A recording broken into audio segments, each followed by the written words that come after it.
অন্য রাজ্যের মতন আমাদের পশ্চিমবাংলায়ও চালু হয়ে গেল আয়ুষ্মান ভারতের। এই যে আয়ুষ্মান ভারতের যে হেলথ কার্ড, সেখানে কিন্তু 5 লাখ টাকার কভারেজ রয়েছে। এখন কিন্তু যারা যারা অ্যাপ্লাই করেছেন তাদের কিন্তু ডাটা এন্ট্রি চলছে, তার মাঝখানে কিছু কিছু জনের ওয়েবসাইটে, আয়ুষ্মান ভারতের ওয়েবসাইটেও কিন্তু নাম শো করছে।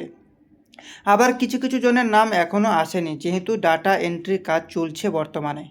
তো যারা যারা এই আয়ুষ্মান ভারতের কার্ডটা পাবেন না, তাদের জন্য মুখ্যমন্ত্রী স্বাস্থ্য বিমা কার্ড রয়েছে। সেখানেও কিন্তু 5 লাখ টাকার কিন্তু কভারেজ আমরা পাবো।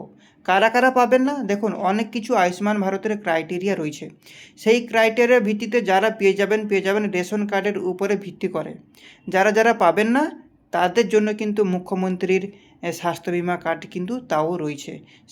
সেখান থেকেও কিন্তু 5 লাখ টাকার কভারেজ আমরা কিন্তু পাচ্ছি। আপনাদের কি মনে হয়, এই যে প্রকল্পগুলো যে চলছে, আপনাদের মতামত কি থাকতে পারে? আপনাদের জন্য কতটা হেল্পফুল হতে পারে? অবশ্যই কমেন্ট সেকশনে কমেন্ট করে জানাবেন।